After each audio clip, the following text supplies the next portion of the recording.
In this video, I'm going to go over the Kar98K, and let me just start off by saying my personal opinion.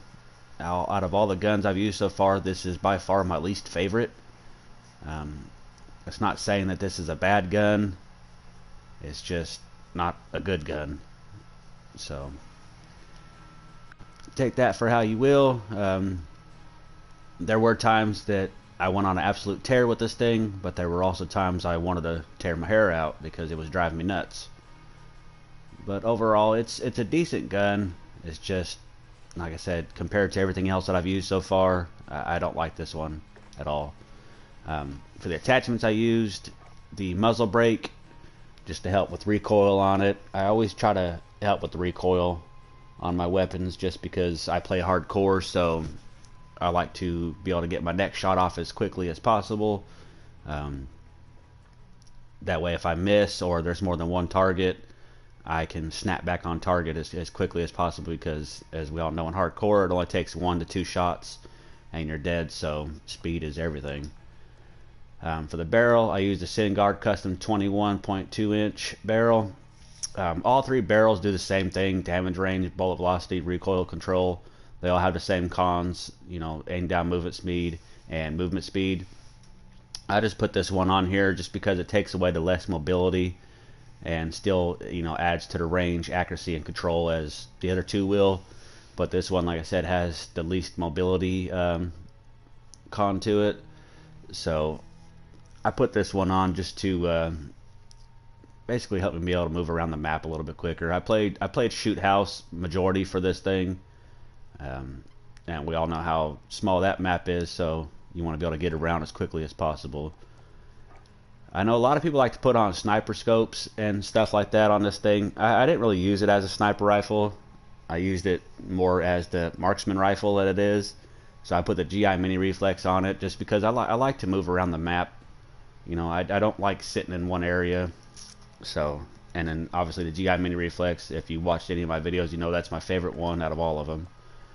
For the stock, I put the hollow stock mod on just to help with the aim walking movement speed, just so I could aim down the sights and kind of strafe around a little bit.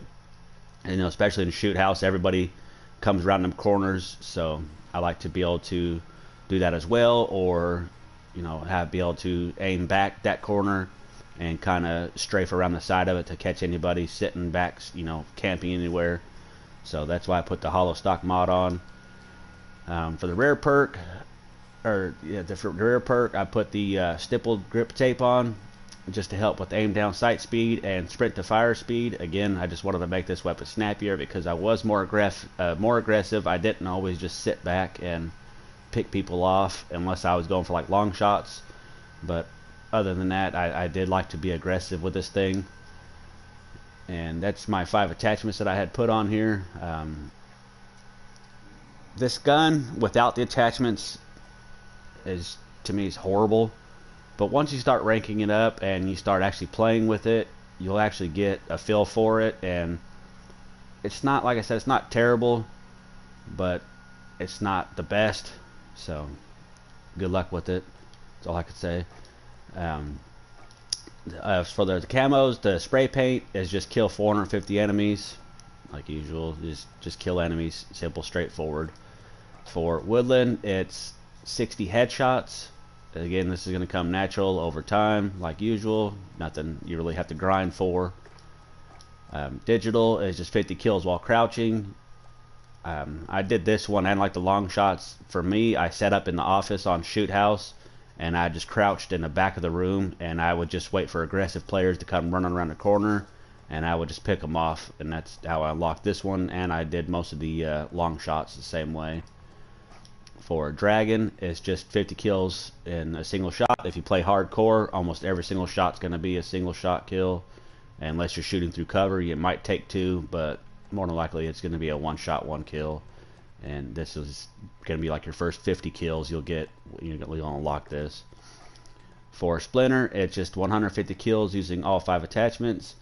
I highly recommend putting 5 attachments on this thing because it just helps the gun out tremendously. And you'll see when you have this thing kitted out and then you go for one of the other camos, that require no attachments, you're going to tell the difference. And trust me, it's not very good with no attachments. For Topo, it's just 50 long shot kills. Again, I just combined this one with the crouching, and I sat back in the office and just picked people off at a distance, just crouched down and just knocked out two camos at one time. Pretty simple. For Tiger, it's just 50 kills while mounted. Just find any place you like to mount up and just shoot people. For this one, I like playing kill confirmed on shoot house, just because people are actually moving around more and they're actually trying to go for tags and whatnot. So I would just mount up like in a high traffic area that I knew players were going to come running through, and I would just sit there and pick them off. For stripes, it's just 25 double kills. This one might be the harder of all the challenges for this gun, just because this thing is extremely slow. It's a bolt action, so after every shot you need to reload another round.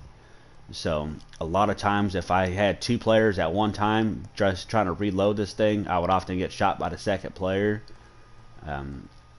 But over time, especially on a smaller map like Shoot House, that's why I recommend that map. There's more traffic, so you could get a shot off, reload, pop back up, and chances are there's going to be another player standing there. You could pop him too.